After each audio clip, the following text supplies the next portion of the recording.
maishani mwako tumwambie Bwana umekuwa mwema sana maishani mwangu. Umekuwa mwema Bwana, umekuwa mwema,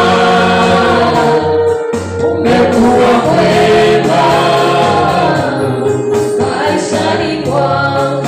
Umekuwa mwema Bwana, umekuwa mwema. Sote tunaona wako juu, mwambie Bwana umekuwa mwema. Baba umekuwa mwema Bwana, umekuwa mwema, umekuwa mwema maishani mwangu. Umekuwa mwema Bwana, umekuwa mwema, umekuwa mwema maishani mwangu. Wewe ni mwema Bwana, wewe ni mwema, wewe ni mwema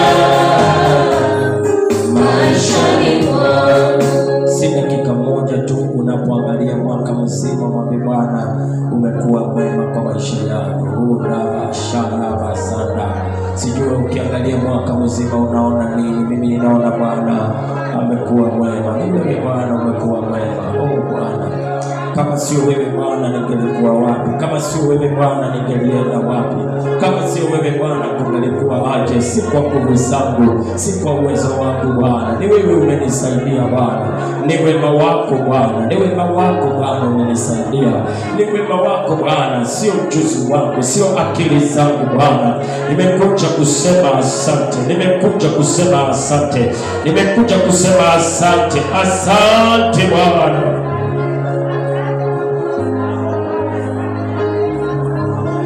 Umekuwa mwema maishani mwangu. Umekuwa mwema maishani mwangu. Umekuwa mwema maishani mwangu. Umekuwa mwema maishani mwangu.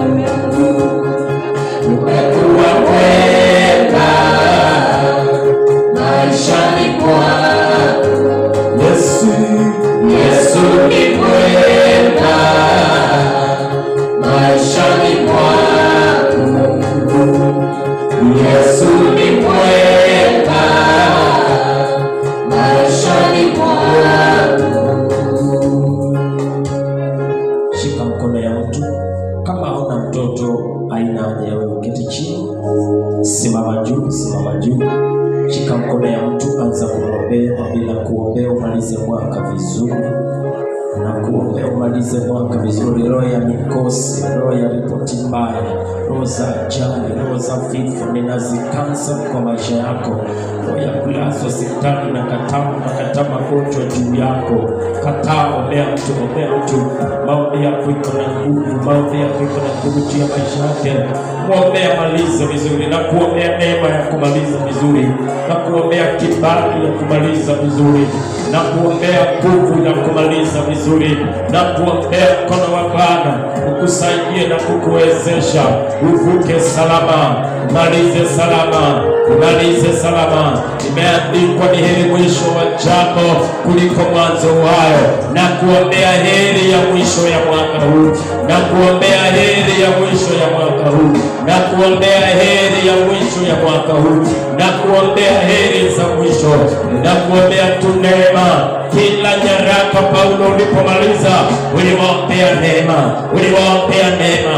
Hata na mimi nakuombea neema, hata na mimi nakuombea neema ya kumaliza vizuri na kuombea neema ya kumaliza vizuri. Umalize vizuri kama familia, umalize vizuri kibiashara, umalize vizuri kikazi, umalize vizuri katika jina la Yesu.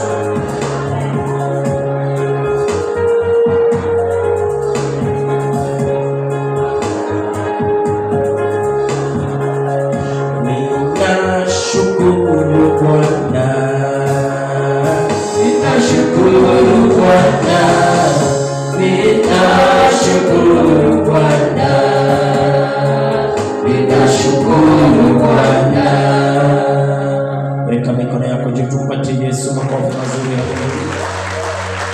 Patia Yesu makofi mazuri.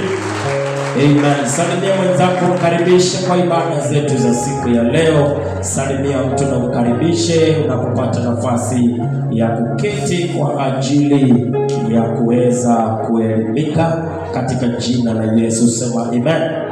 Unasikia sauti yangu, weka mkono juu, sema haleluya. Sema haleluya. Sema haleluya. Sema haleluya. Amen. Natumai wiki ijayo daktari, if possible, kupitia kwa upako wa Roho Mtakatifu katika jina la Yesu. Naomba kama unaweza fanya huu ujumbe ya Psalms 100 and that one if possible, because itakuwa ni siku yetu ya collection.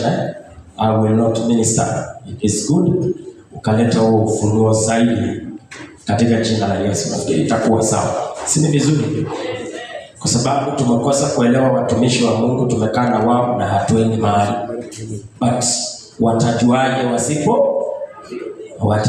wasipo fundishwa?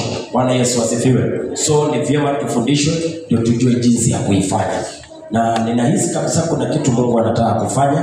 So nitaomba tu kupitia kwa nguvu na uwezo wa Roho Mtakatifu kupatie utubariki wiki ijayo. Kwa sasa tunaingia kwa break camp and advance tuongeze neno prayers. Amen.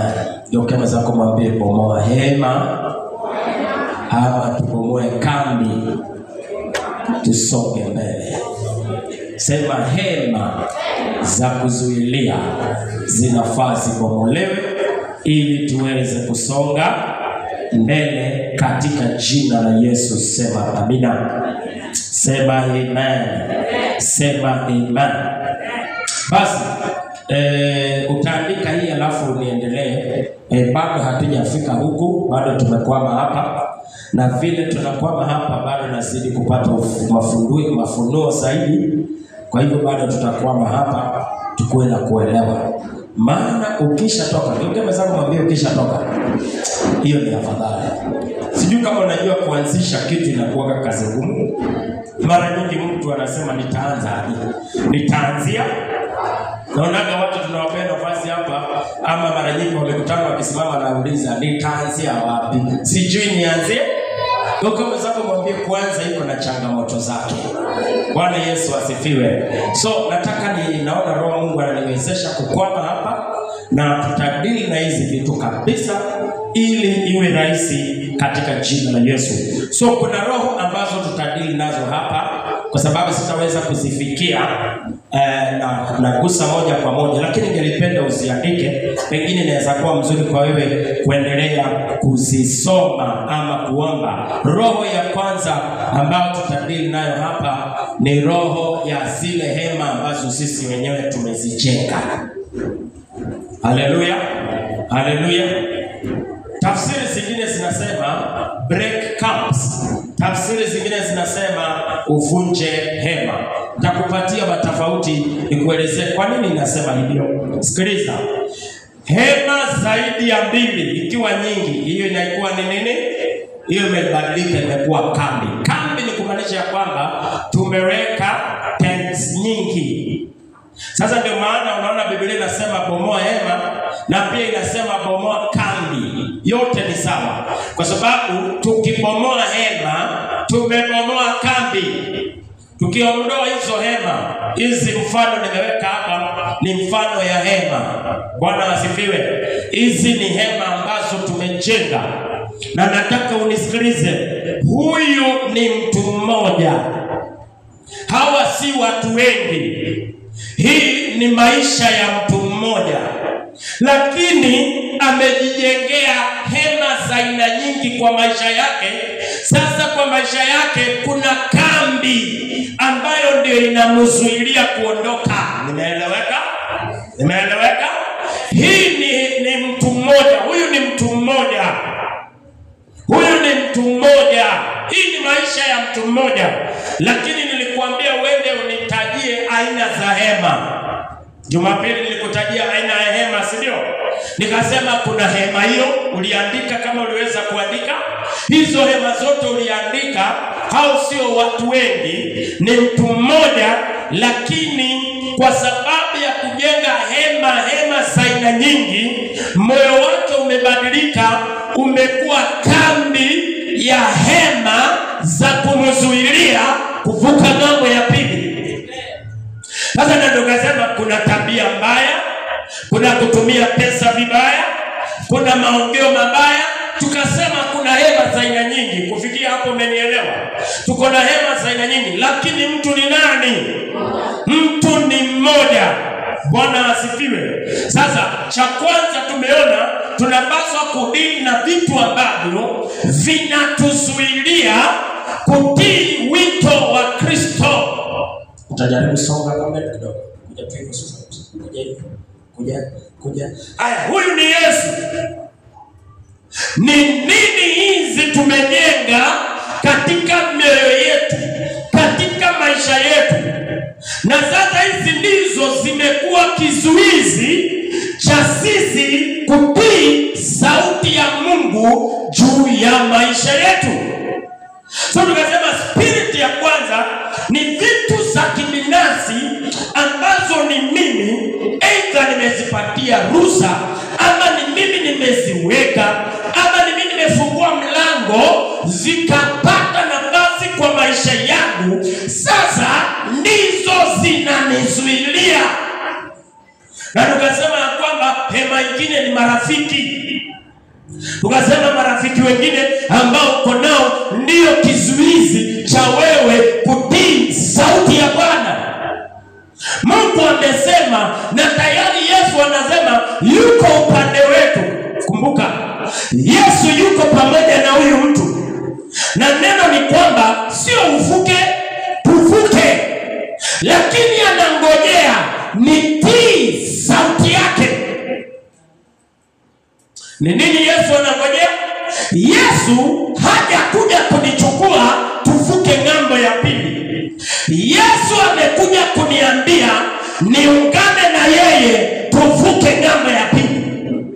Nasema yeye amekuja kuungana na wewe mvuke ng'ambo ya pili. Hauvuke peke yako, anataka avuke na wewe. Kwa biashara anataka avuke na wewe. Kwa maisha anataka avuke na wewe. Sasa Yesu ameongea kile amefanya, amenyamaza, anakungojea. Amemaliza kuongea. Amefanya nini? Amemaliza kuongea. Ni nini mpaka sasa Yesu anafanya? Yesu anangojea utii sauti yake. Kwa sababu hata kulazimisha. Maana ng'ambo ya pili faida sio ya Yesu, faida ni yako.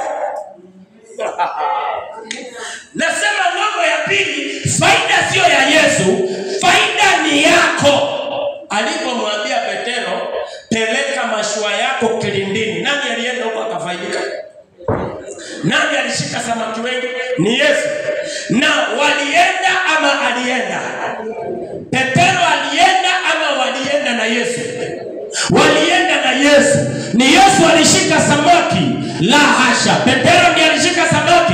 Ndio. Petero alipeleka samaki wapi? Aliuza, akalipa school fees ya miaka yote ya watoto wake, akachengea bibi yake, akamwekea supermarket, akamlimia shamba na akamwachia pesa na akamwambia ni injili nimeenda. Nani alifaidika? Ni Petero. Ndio maana siku ile Yesu katika kitabu cha Yohana 6 alipofukuza watu, Yesu Petero alimwambiaje? Tuende wapi sasa? Na tumeachana na yote, tumekufuata wewe na neno na uzima. Maana Petro akikumbuka, mimi nilimalizana na nyumbani, nikufuata nafuata Yesu. Petro ndiye alifaidika aliposhika samaki wengi. Nasema Yesu anataka uungane na yeye, uvuke ng'ambo ya pili, ufaidike wewe. Ufaidike wewe. Ufaidike wewe. Ufaidike wewe. Sasa je, unaamini sauti yake? Unaamini sauti yake? Sauti yake inahitaji mambo mawili. Nambari ya kwanza, unahitaji kutii. Unahitaji kutii hiyo sauti. Na ya pili, unahitaji kuamini hiyo sauti. Sasa kutii na kuamini, ukishamaliza hiyo, sasa Elisha, tunakumbuka Elisha? Tunakumbuka Elisha? Wakati Elisha alifuata Elijah alienda kwa Elisha. Bwana Yesu asifiwe. Akampea mwito. Tunakumbuka? Akamwita. Kisha baadaye Elisha aliongea na akatoka akaenda. Ni nini Elisha alifanya? Elisha alikimbia akaambia Elijah, tafadhali nipatie muda. Kuna mavitu lazima nibomoe. Haujasikia vile tunasema? Haujasikia hapo? Wakati alipata wito ya kumfuata. Mungu anapanua hii ujumbe. Sitaweza kwenda mahali naenda, lakini ni sawa, kuna kitu Mungu anataka upate. Mwenye masikio asikilize hili. Elisha alimwambia Elijah, umeniita katika huduma, lakini siwezi amka tu na nikuje. Elijah alielewa kuna hema zenye nimejenga, nisipozibomoa kukufuata itakuwa ngumu. Naanza kuelewa kwa nini kufuata Yesu inakuwa ngumu kwa watu wengine. Nimeanza kupata ufunuo. Tukameza kumwambia nimeanza kupata ufunuo. Tukameza kumwambia umeanza kuelewa kwa nini kufuata Yesu ni ngumu kwako.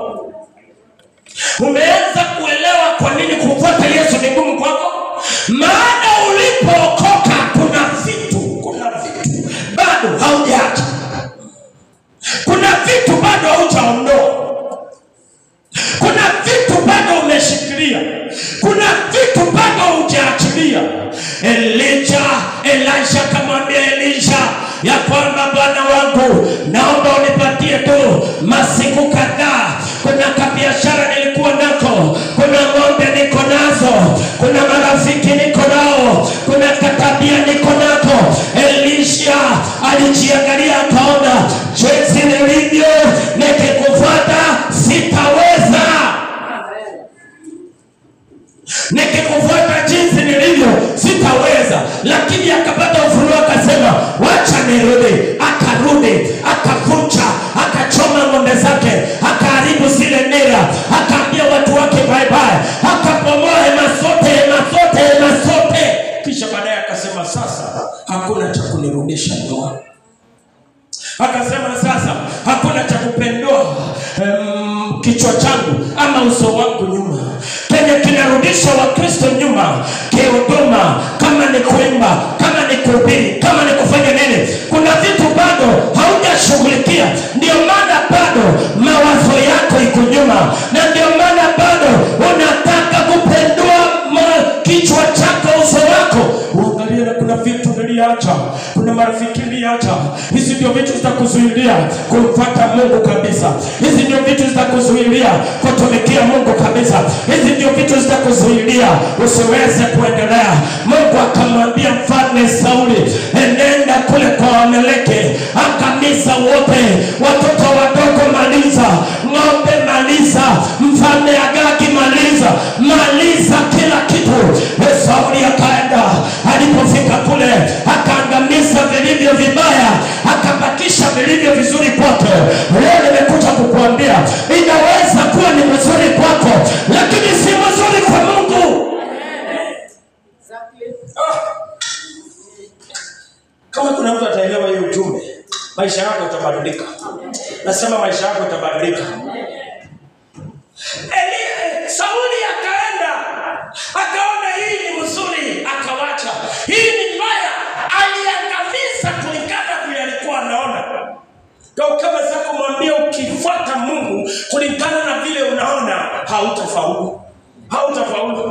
hautafaulu. Maana kuna matamanio yako na kuna matamanio ya Mungu. Sasa utaangalia vitu na uone inanipendeza, lakini hautaangalia uone haipendezi Mungu.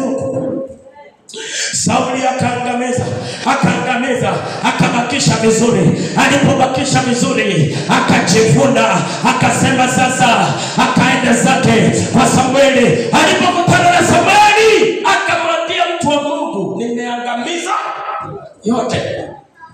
Nimefanya nini? Nimeangamiza yote. Nimeua zote, kila kitu nimeangamiza. Geukia mwenzako mwambie, hauwezi danganya watumishi wa Mungu. Sasa zingine udanganyifu inaweza breakthrough kwako, but the servant of God anasikia you are lying. You are lying. Unadanganya. Samueli akamwambia, hey brother, sikiliza hapa kabla hujaendelea kucelebrate. Hizo ng'ombe nasikia nyuma yako. Wapi? Hizo ng'ombe nasikia nyuma yako ni zipi? Hizo ni kondoo ziko nyuma yako. Hao ni marafiki wako nyuma yako. Ni akina nani hao wako nyuma yako? Akamwambia, haukufanya vile Mungu alitaka. Akamwambia, kutii ni bora kuliko kutoa dhabihu. Haukutii vile Mungu alisema, lakini ukaenda kumtolea dhabihu. Kama zako mwambie, kama haumtii Mungu, wachana vitu yote unamfanyia, wachana naye. Maana kutii Mungu ni afadhali kushinda kumtumikia. Kutii Mungu ni afadhali kushinda kumwimbia. Kutii Mungu ni afadhali kushinda kuhubiri injili yake. Kutii Mungu ni afadhali kushinda kumwabudu. Ni nini ilifanya Sauli akatolewa? Hema, sema hema. Sema hema. Sema hema. Hakubomoa hema zote. Nisaidie kuongelesha mtu, mwambie tafadhali bomoa zote. Mwambie tafadhali bomoa zote. Mwambie tafadhali bomoa zote.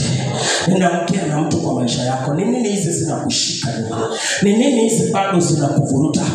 Haleluya. Haleluya. Ni nini hizi bado zinakuvuruta nyuma? Msichana wangu kuja kimbia. Ni nini hizi bado zinafanya nini? Zinakuvuruta nyuma. Haleluya. Haleluya. Haya, jaribu kuenda. Enda. Ni nini hizi? Jaribu kuenda. Ndio kama zako mwambie nataka. Ndio kama zako mwambie nataka kumtumikia Mungu. Nataka mambo ya Mungu. Wewe unataka, enda. Wewe unataka, lakini kuna vitu bado haujawacha. Kuna vitu bado haujabomoa. Ninakuombea leo bomoa zote. Ninakuombea leo bomoa zote. Ninakuombea leo bomoa zote zenye zinakuvuruta. Ukijaribu enda, unarudisha nyuma. Mimi nakuambia piga hapa upande. Enda deal nazo, malizana nazo, halafu uende, utaenda salama. Haleluya. Haleluya. Haleluya. Ndio kama zako mwambie umebakisha nini? Acha nikuambie. Januari naanza kufundisha nini? Kwa sababu kama kuna anointing imeshuka ndani yangu ya kufundisha, nyingine imeshuka ndani yangu. Januari naanza kufundisha Mark chapter 5. Sikiliza. Yule mtu alipomwona Yesu, vitu viwili vilitendeka. Naongea kuhusu hilo. Alikimbia kumsujudia ule mtu. Na tena kuna sauti ilisikika ikisema, una nini na sisi? Usituangamize. Toka huko. Vitu mbili iliongea. Vitu mbili iliongea. Alipomwona Yesu, alikimbia akamsujudia. Na pia kuna roho kwenda mkataa. Kumaanisha yeye mwenyewe alikuwa anataka Yesu, lakini demons zenye zilikuwa ndani yake ndio zilisema no. Yeye anataka, lakini demons ziko ndani yake, kwa maana zimeoverpower, ndio zinasema Jesus, toka kwetu. Kuna watu waliona Yesu wakaona wanakuja kuangamizwa, na kuna mtu aliona akaona wakuabudu. Ndani ya yule mtu mmoja kulikuwa watu wawili. Mmoja aliona destroyer na mmoja aliona my God, wako muabudu. Leo nimekuja kusema kuna watu hapa mnataka kumtumikia, mnataka huko, lakini kuna mahema ziko ndani yako ndizo zinapigana na anayekuja kukusaidia. Ndizo zinapigana na ndizo zingine zinakusaidiana mpaka kuinuka kinyume na pastor. Sio wewe. Sio wewe. Sio wewe. Sio wewe. Hauwezi kaa chini yangu miaka 10 nimebadilisha maisha yako alafu inuke kinyume na mimi. Sio wewe. Sio wewe. Sio wewe. Na leo nimekuja kukuambia wakati wako wa kubarikiwa ukifika, chunga sana na life ya Bishop. Amen. Njia moja ya kujua ya season imefika, chunga line ya Bishop. Hapo ndipo utapata mambo. Hapo ndipo moyo wako utachokorwa kuhusu Bishop. Hapo ndipo utaniona mimi sifai. Hapo ndipo utaniona mimi si sawa. Hapo ndipo utaona kuna kanisa lingine unaweza enda. These are demons inside you. Zinapigania space yao. Inuka na wewe, pigania space yako ya worship. Hello. Hizi hema zinapigania nafasi yao, na ndio maana hazikuruhusu. Kwa nini? Maana ni nyingi. Nikwambie kitu. Demons zenye zilikuwa kwa ule mtu mmoja zilikuwa 6,000. Ndio maana zilimuoverpower. Demon hizi zilienda zikaingia kwa nguruwe 1000 ngapi? So kila nguruwe iliingia demon ngapi? 3. Kanguruwe kamoja kuweza kubeba demons ngapi? 3. Kalienda kakaje suicide. Kakafanya nini? Kakacommit suicide. Kalienda kakajirusha kwa bahari. Kakakufa. Kwa sababu hizo demons zilikuwa heavy. Sasa mtu alikuwa na demons 3000. Wakati alifunguliwa, alisema Yesu, nataka enda na wewe. Hiyo ndio ilikuwa maono yake. Hiyo ndio alikuwa anataka. Lakini ni nani hao walikuwa wanamzuilia? Sema hema. Sema hema. Kuna mtu hapo unapenda mambo ya Mungu sana, lakini hema ziko na nguvu. Sema hema. Hema ziko na nguvu. Sema hema. Sema hema. Ziko na nguvu. Na Yesu akiongea anangojea utii. Hakuna kitu kingine atafanya. Tangu nianza kuhubiri, Yesu anafanya nini? Anangojea. Anangojea nini? Mtu atii, mtu aamini. So Yesu amenyamaza, hakuna kitu kingine anafanya. Yesu aongee, unaangamia aongee. Haukuje kanisa aongee, umeacha kuomba aongee, mambo yanaharibika kwako aongee. Maana anasema tu nguvu iko kwa kutii peke yake. Siku ile utatii. Kwa kama sasa kumwambia siku ile utatii. Siku ile utatii. Hii kuangamia itaishi hapo. Hii kuangamia itaishi hapo. Kwa hivyo Yesu bado anangojea nini? Njoo tuungane twende. Kwa hivyo yako tayari anakungojea. Lakini sasa shida yako ni nini? Sema hema. Hii ndio roho ndio tudinaye. Roho number 1. Sema roho number 2. Roho number 1 tumeona kwa hatua ya kwanza ni Yesu mwenyewe anakupea message. Sio message zote utazipata kwa Pastor Simiyu. Si message zote nitakuambia. Message zingine Mungu atakuongelesha direct. Narudia tena. Message zingine Mungu atakuongelesha moja kwa moja. Hii message si ya kutumana, hii ni message ya moja kwa moja. That's part 1.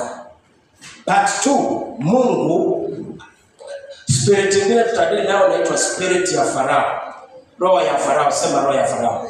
Andika roho ya Farao. Wakati tunadili na Kutoka, tukidili na roho ya Farao, tunadili nayo tofauti tena. Ni nani alituma Musa? Mungu alitumana. Number 1, Mungu atumani. Number 2, Mungu anatumana. So kuna vitu utavipokea moja kwa moja kutoka kwa Mungu. Kila mtu anakaa anafaa jua hiyo. Kuna vitu Mungu atakuongelesha moja kwa moja. Njia nyingi za Mungu kuongea na wewe ni nyingi. Hata tumia mtu yoyote Kuna vitu Mungu hatatumia mtu yote kukufikia. Kwanza leo weka hiyo nafasi kwa maisha yako. Kuna vitu Mungu hatatumana, atakucha mwenyewe. Namba 2, kuna vitu Mungu hatakuja mwenyewe, atatafuta mtu amtume. Mungu alipoona shida ya wana wa Israeli, machozi ya wana wa Israeli, alitafuta mtu akamtuma. Alitafuta mtu anaitwa Musa, akainua Musa akamtuma. Namba 2, wacha kucheza na kila mtu. Mtu wa kwanza, nimesema daktari atatufunza wiki ijayo. Mtu wa kwanza usicheze na yeye, the man of God wa maisha yako, mchungaji wako, usicheze na yeye. Maana mchungaji wako ametumwa kwako. Yeremia anatuambia nini? Nitawapa mchungaji anayependeza. Mimi nisipopendeza moyo wako, imaanisha sipendezi moyo wa Mungu. Kwa kama sasa kumwambia weka mpaka. Inategemea na vile unaniangalia. Kuna watu wakiniangalia wanaona mimi ni shetani, na kuna watu wakiniangalia I'm their savior. Nimebeba their destiny. Exactly. Kuna mtu akikutana, kuna mtu nilienda nunua t-shirt mahali. Amekuwa akisikia maombi ya asubuhi anajiuliza, ni wapi? Ni pastor gani? Ni nani? Nikapatana na t-shirt kazuri, nikasema sininunue hii, nikaenda nikanunua. Na kawaida yangu lazima niongee mambo ya Yesu. Nikamwongelesha. Na yeye kilikuwa kwa mawazo yake ni yule pastor mwenye anaomba asubuhi. Tukaenda nikamwambia basi huyu mwenye ako mbele yako hapa ni yule pastor anaomba. Nimebarikiwa. Yaani aliona sasa sijui ni nini, kujua ni mimi. Ni wewe. Yaani alimaka. Kama sasa kumwambia alimaka. Yaani alishangaa. Yaani akasema hata nikifunga kazi sasa hakuna shida. Wewe ukinunua mimi nimebarikiwa. Lakini mwingine akipatana na mimi sasa mpatana na shetani. Ndio kama sasa kumwambia nategemea na wewe. Yesu akapatana na kipofu, akamponya. Chukua godoro yako, enda wapi? Alipofika nyumbani akamuuliza kuliendanga aje? Akawaambia nilipatananga na Yesu. Akafanya nini? Akanifungua, akamwambia huyo mtu ni pepo. Hiyo mtu ni devil worshiper. Hiyo mtu ni shetani. Akamwambia ngojeni kwanza. Mmekaa na nyinyi miaka ngapi hapa? Si nimezaliwa hapa. Sasa ina miaka 40. Nimeishi tu nikiteseka. Tangu nikutane leo mnasema ni pepo, nimeona. Sasa sikilizeni. Ni pepo kwenu lakini kwangu ni safe. Amen. Haleluya. Kataa kurithi ubaya ya watu na kumbe kila mtu si mbaya kwako. Mtu wa kwanza unapaswa kuchunga laini yake ni mtumishi wa Mungu. Kwa sababu amebeba hiyo message. Wakati Mungu anapatia Musa message, wana wa Israeli they know nothing. Wana wa Israeli wanaendelea tu kuteseka, wanaendelea huko, lakini Moses anakuja anasema nimebeba message from God kuhusu nyinyi. Message ambayo Musa alikuwa amebeba haikuwa yake, ilikuwa ya wale wagonjwa, uponyaji, waliofungwa wafunguliwe, walioshikwa waachiliwe, mtoke kwa mateso. Musa ndiye alikuwa amebeba, na ndio maana mtu alicheza na Musa, Mungu alikuwa anamchapa. Dada yake Musa alikuwa mkubwa, walikuwa wakubwa kushinda Musa, walicheza na yeye akawachapa, maana hawakujua amebeba message ya kukuconnect, message ya healing, message ya destiny, message ya pili. Mungu aliita mtu akamtuma. So mtu wa kwanza tafadhali ni mtumishi wa Mungu. Halafu ya pili si wanadamu wote, ni wanadamu wa kawaida. Tumesema mtu wa kwanza tumpatie heshima na tumsikilize vizuri ni your man of God, kwa sababu amebeba your message. Mimi nimebeba message ambayo ukisikiliza italeta change kwa maisha yako, kwa kazi yako, kwa biashara yako. Mimi nimebeba vitu vingi. I don't struggle to pray for you. I don't. Because I'm your man of God. So number one, your man of God ametumwa na Mungu. Number two, hatutaweza taja specific ni nani, lakini wanadamu wa pili si wanadamu wote ni wa kawaida. Kuna pia wanadamu wengine wamebeba your message of destiny. Wamebeba that connection, because connection ya Kana ya the children of Israel na Kana ni Moses alikuwa nayo. Haujasikia hiyo? Haujasikia hiyo? Connection. The person can connect you. Moses ndiye alikuwa na hiyo connection. So kama wana wa Israeli walikuwako ni ile waya ya negative, Moses ndiye alikuwa amebeba the positive wire. Hallelujah. Sasa kuna wanadamu wengine pia si wa kawaida.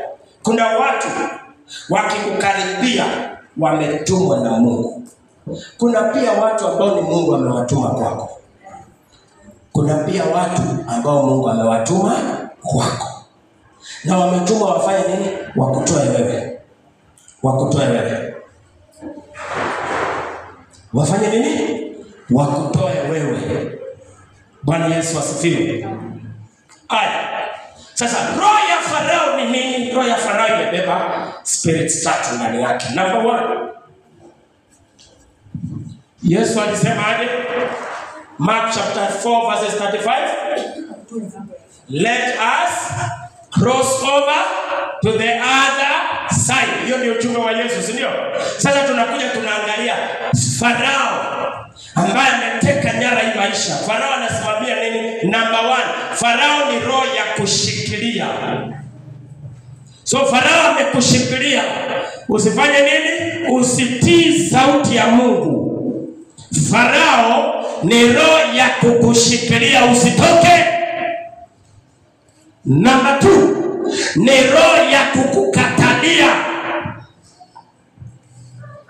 Kuna maroho wewe umekatalia, wacha nikwambie umekatalia wewe. Sasa zingine amka uombe, maroho zote zinanikatalia. Unajua sasa zingine nafanyia watu deliverance, maroho zinakatalia mtu. Tutoke hapa twende wapi? You know there are spirits zinauliza vile unataka tutoke uendelee. Unataka twende wapi?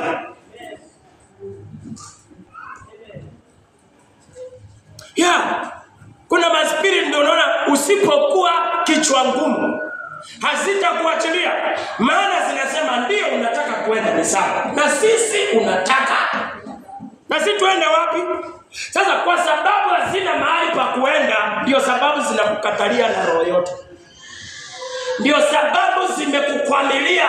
Roho ya Farao ni roho ya kukatalia. Tumesema namba 1 ni roho ya kufanya nini? Kukatalia. Kushikilia. Ya pili kukatalia. Ya tatu kuzuilia. Nimetumwa umwache. Yule anaweza akamzuilia asitoke. Roho ya Farao ni roho ya kuzuilia. Roho ya kufanya nini? Roho ya kufanya nini? Roho ya kuzuilia. Ama kuzuia isitoke. There are spirits ambao kazi yao ni kukuzuilia. Au utatoka hapa. Na ya nne ni roho ya kupinga kukombolewa kwako, kupinga kutoka kwako. So Farao alisimama kumpinga Musa kwa ajili ya wana wa Israeli. Kuna maroho zinainuka kukupigania ili usitoke. Nimekupea mfano katika kitabu cha Mathayo 5. Kuna roho ilikimbia ikamuinamia Yesu. Na kuna roho ilipinga ikasema usituangamize, ondoka kwetu. Unanielewa? So kuna roho iko ndani yako. Kila mara mtu wa maana akiingia kwa maisha yako, ziko tayari kumpinga asikutoe. Maana kuna watu wamekuja kukutoa. Si marafiki yote ni marafiki wa kawaida. Kuna marafiki wamekuja kukutoa. Kuna ujumbe zingine uliletwa kwa hii kanisa ni kutoa. Au kukuja hapa tu kukaa kwa kanisa kwa sababu ni mzuri. Umekuja hapa ni kutoa. Lakini kuna maroho napigana na mimi kwa sababu yako wewe. Chunga. Nasema chunga. Nasema chunga. Chunga kusikia vile watu wanasema kukuhusu na kuhusu pastor. Chunga. Hizo maroho zitapigana, maana zinaona hapa wewe utaendelea. Zitapigana. Zitafanya nini? Zitapigana. Hiyo ni roho ya pili. Roho ya tatu. Roho ya tatu. Maandiko yanasema Herode akamkamata Petero, akamweka chini ya walinzi wanne 16. Akitaka akamweka kwa sababu ya siku fulani, lakini akaweka walinzi wamchunge asitoke. Sema roho ya kunichunga. Hiyo ni nambari ya ngapi? Baada ya roho za Farao sasa, roho ya Farao namba 2, hii namba 3. Roho ya kunichunga inaitwa monitoring spirit. So akaweka maaskari waweze kumonitor Petero. Akienda toilet wako naye hapa kwa hapa. Akienda bafu wako naye hapa kwa hapa. Akienda wapi wako naye hapa. Kwa nini wanamchunga? Asitoke. Roho za kukuchunga usitoke. Na Yesu alisema aje? Kumbuka Yesu alisema aje? Na tuvuke. Sasa kuna roho zimewekwa za kukuchunga usifanye nini? Usitoke. Sasa hizi roho hasipigani na mwenye anakuja. Tumeona roho kadhaa za Farao zinapigana na mwenye ametumwa. Tumeona roho ya Farao zinapigana na mwenye ametumwa na pia zinakatalia huyo. Sasa lakini hii roho monitoring spirit haina shughuli na mwenye anakuja. Kazi yake ni kuchunga mwenye ameitwa. Ni kuchunga mwenye ameitwa asitoke. Asitoke. Asitoke.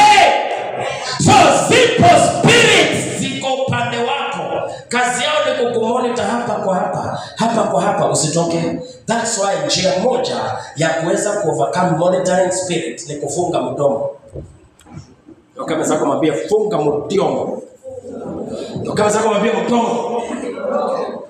Hii mambo ya kuupdate watu kitu hujafanya unaambiana monitoring spirits. Hii kila move ukitaka kuchukua unaambiana. Ukitaka kufanya unaambiana. Ni nini unafanya? Unasaidia monitoring spirit kujua vile unasonga. Na ndio pale siko sasa kuhakikisha tandao ufanye hivi ndani alikwambia utafanya unasuilia. Njia nzuri ya kuweza kushinda monitoring spirit ni usiweke kwa giza. Sema usiweke kwa giza. Sema usiweke kwa giza. Monitoring spirit zione your miracle ama zisikie kuhusu your miracle. Lakini zisisikie kabla haijatendeka. Kama zako mmejifunza kunyamaza na vitu vyako. Na ukishajua rafiki yako anaongea, siwacha kumwambia. Dawa si kumwambia kinaanza kuambia ina usiambie mtu achana na hiyo maneno. Achana na hiyo maneno. Kama zako mwambie achana, haitawaka. Mwambie haitawaka. Akinakuambia lakini usiambie mtu. Usiambie mtu hii kitu sitaki watu wajue. Si huyu ni mtu anajua. Si huyu ni mtu anajua. Si hata huyu ni mtu kama zao mbesi hata huyu mwenye unaambia ni mtu. Alafu hata yako na matrustee wake. Hata ataenda mbele nini? Tafadhali hii neno niliambiwa na nikaambiwa nisiambia. Tafadhali na wewe usiambia. Inaenda hivyo. Unabaki na maneno lakini hakuna kitu unafanya. Kama zako mwambie chukua control ya mdomo yako. Kama zako chukua control ya mdomo yako. Maana the more unaongea. Kitu kitaka kutendeka unaenda kwa Facebook. God is just about to do something. Monitoring spirits in a body. We will fight that thing. We will fight that thing. Kama zako mwambie post your miracle.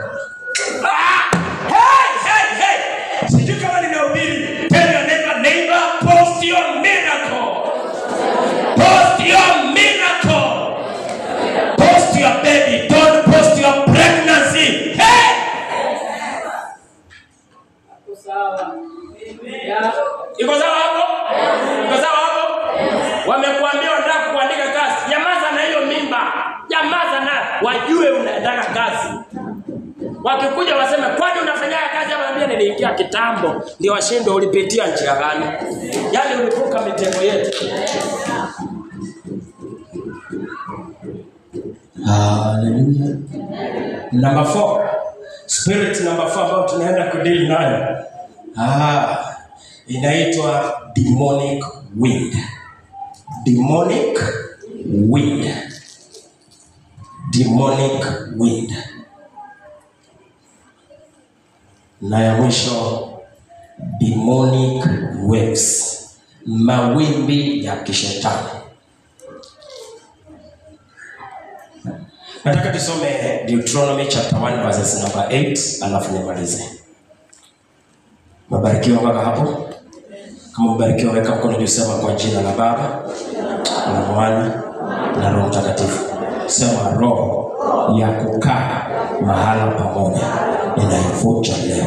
Sema roho ya pale pale ninaivuja siku ya leo. Sema roho ya vile vile ninaikataa kwa maisha yangu. Sema roho ya kuzunguka mahala pamoja ninaikataa kwa maisha yangu. Sema roho ya kuenda penye nilikuwa ninaikataa katika Deuteronomy chapter 1 verses number 8. Alafu tuendelee Jumapili hiyo nyingine. Na kwa nini Yesu alisema tuvuke ng'ambo ya? Na kwa nini Mungu alimtuma Musa ambia wana wa Israeli wafanye nini? Wabomoe hema zao. Sababu ni nini? Kila mara neno la Mungu linapokuja kwako limebeba sababu. Musa alikuwa amebeba nini?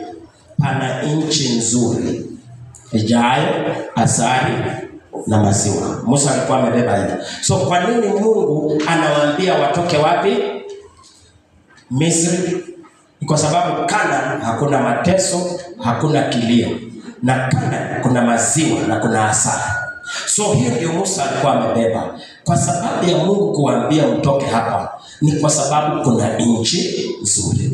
Mungu hakutoi kisha baadaye anatafuta mahali ya kukupeleka. Mungu anaandaa kwanza mahali pa kukupeleka ndiye anakuja akutoe. Kila mara ukiona Mungu anakutoa kuna mahali iko ready.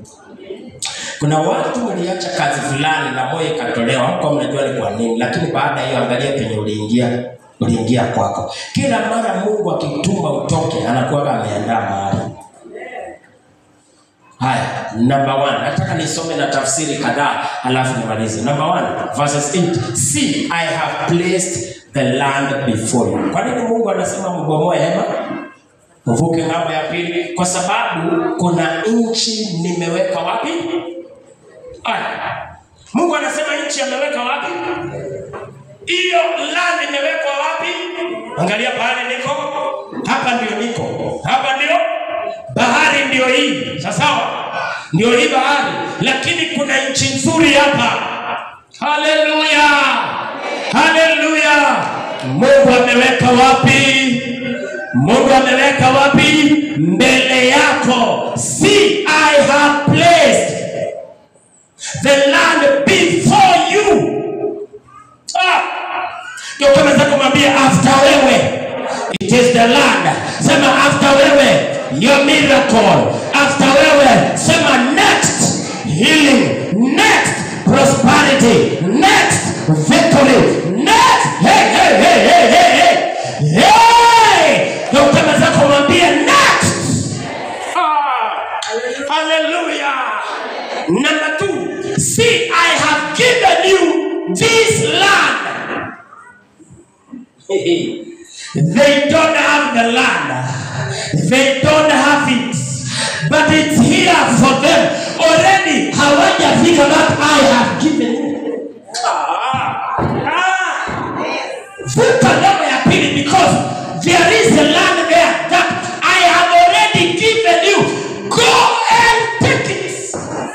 So, tunavuka tuchukue. Ndio kama za kumwambia navuka nichukue. Sema navuka nichukue. Navuka nichukue. Navuka nichukue. Navuka nichukue. Because God has already given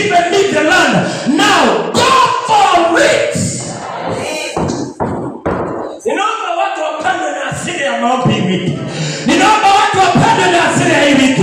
Maana vitu vyako tayari umepewa. Anasema endea. Anasema endea. Anasema endea. Nakanza kama mbele lakini. Sema tuhema.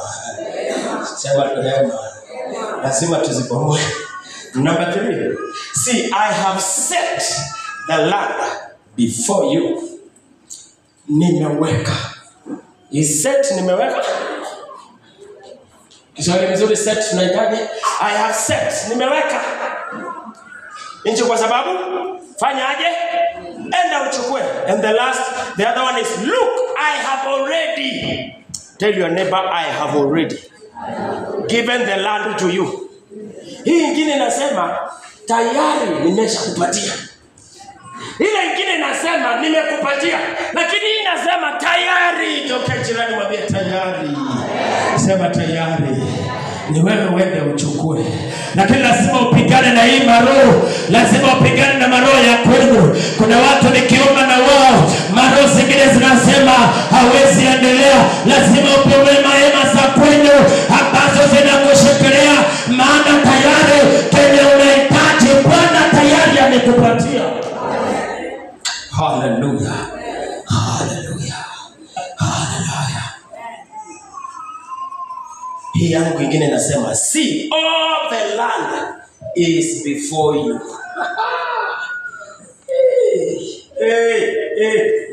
Sema all the land. Kila kitu ambacho unahitaji iko mbele yako. So fight to cross over. Na crossing over ninapomalizia iko na vita ngapi? Crossing over iko na vita. Vita ya kwanza ni vita ya kubomoa utoke. Vita ya pili tutakuja kumbana nayo wapi? Hapa. Ushaanza. Sasa tutakuja kumbana nayo hapa. Inamisha kichwa chako chini, uombe kulingana na vile umebarikiwa. Ikata na malasunda na kuboria. Shela bosakata na kazana. You have stayed long enough. Sijui kama unaona umekaa mahali moja sana. Sijui kama unaona umekaa hapo sana. Sijui kama unaona unapaswa kuwa umekuwa promoted. Sijui kama hiyo maisha unaishi ni yako. Sijui kama uko hapo unasema pastor, hii maisha nimekaa nayo sana. Pastor, hii maisha nimekaa nayo sana. Anza kuomba kila mmoja. Anza kuomba katika jina la Yesu.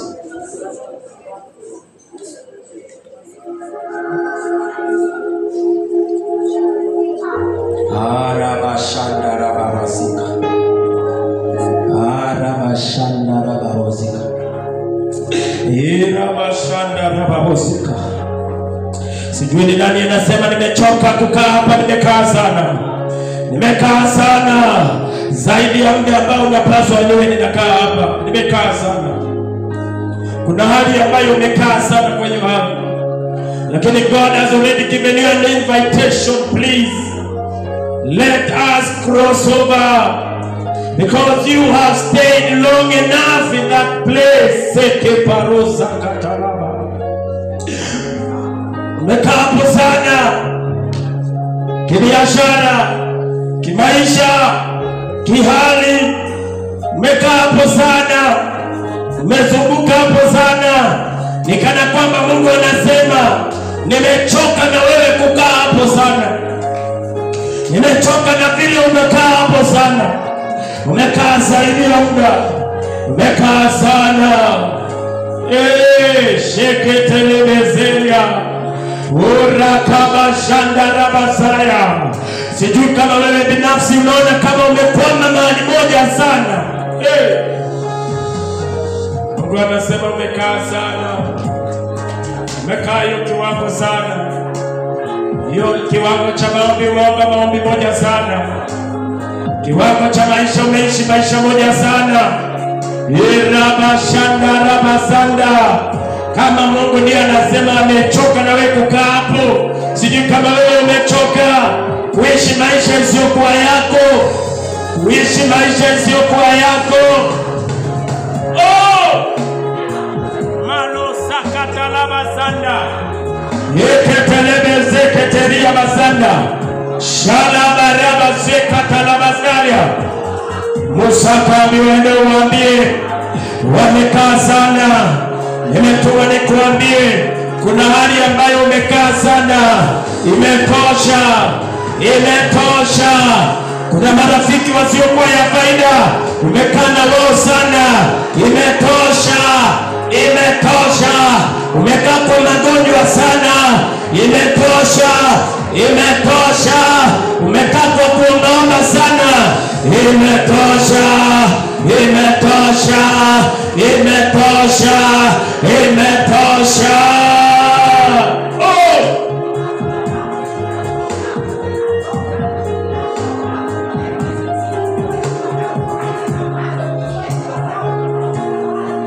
Mungu anasema imetosha.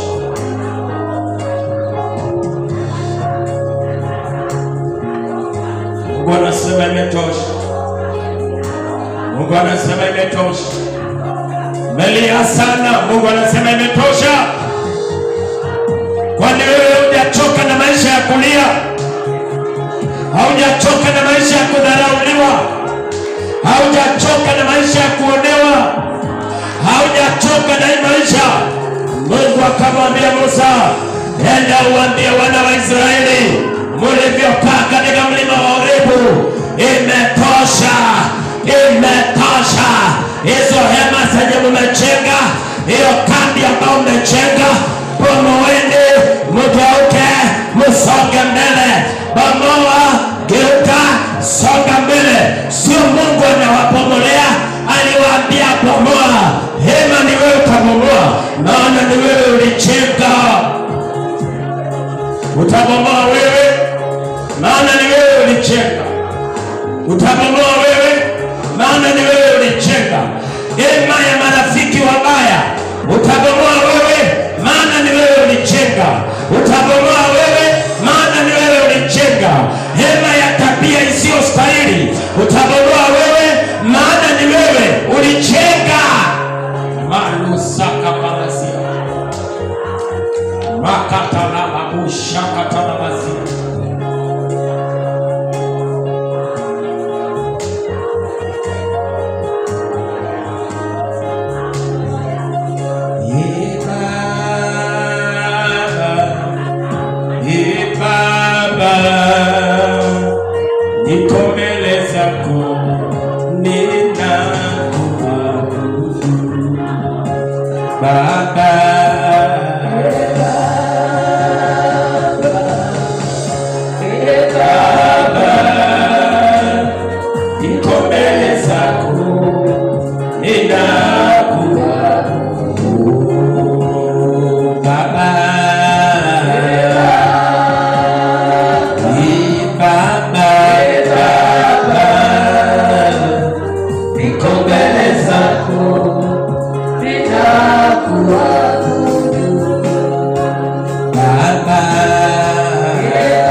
Nimeachilia sauti ya Mungu.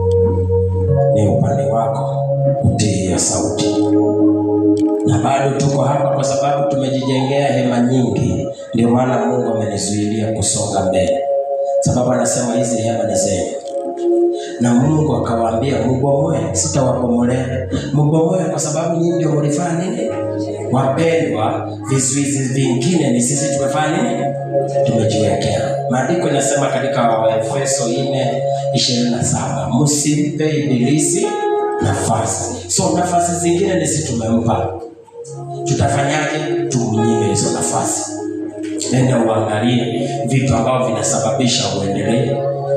Enda uangalie vitu ambavyo vinasababisha maisha yako haiendi. Enda angalia upande wako, ni shida gani ambayo uko nayo ambayo inasababisha biashara yako iende mbali. Enda uangalie vile ambavyo wewe mwenyewe ndio umekuwa kikwazo na kizuizi cha maisha yako. Enda uangalie. Kuna wakati natumaini Yeremia alikuwa anaenda mbele za Bwana awaombe. Mungu akawaambia usiwaombe. Usiwaombe, maana kuombea watu ambao hawajui mahali waliharibia njia zao hautawasaidia. Akaambiwa usiwaombe, wanafaa kujirudia. Bado Mungu anatupatia the grace period ya kuendelea kujirudia, kujichunguza. Endelea kujichunguza. Maisha yako nilikwambia usichunguze mtu. Ukitaka kuishi maisha mzuri ya Ukristo, wachana na maisha ya watu. Wachana na watu vile wanaishi maisha yao ya wokovu. Wachana kabisa, usishughulike naye. Jichunguze. Maana watu wanashughulika na maisha ya watu wakajisahau. Wachana na watu. Wacha kukua judge. Wacha kukua mzuri wa kuchunguza watu. Kuwa mzuri wa kujichunguza. Wachana na watu. Nafikiri kitu ya maana ni wewe kuendelea. Ndio? Nafikiri kitu ya maana ni wewe kuendelea. Sasa ujishughulikie uendelee. Enda endelee kuangalia, uangalie kwa line za kipesa. Ni vipi wewe ndio unafanya pesa zako hazikuwe sawa? Kwa maisha yako generally, ni wapi wewe binafsi ndio kizuizi cha maisha yako? Anzia hapo. Anzia kwa kujiangalia. Uangalie ni wapi. Marafiki wa aina gani ambao ni wewe umeleta? Tabia wewe uko nazo. Maongeo wewe uko nazo. Enda toa. Si unaona vile Elisha alifanya? Alirudi akafanya nini? Akachinja ili kengele za ng'ombe zisilie tena. Unajua kama kuna mtu alikuwa challenged kurudi nyuma, unajua ni Elisha. Halo? Unajua ni Elisha? Angalia katika kufuatana kwake na Elijah. Angalia vile alikuwa anatokezewa na watu wakimwambia, bwana wako ameshaenda. Elisha alijaribiwa. Test zenye alipitia zote zilikuwa za kumrudisha nyuma. Kwa nini aliovercome? Si kwa sababu alikuwa strong. Ni kwa sababu cha kumrudisha nyuma alikuwa amedeal nayo. Tunakumbuka bibi ya nani? Bibi ya Lutu. Tunakumbuka bibi ya Lutu aliacha githeri kwa jiko, aliacha tusafuria tuzuri, sahani nzuri, na Mungu akamwambia mwende na mtu asiangalie. Lakini akakumbuka githeri.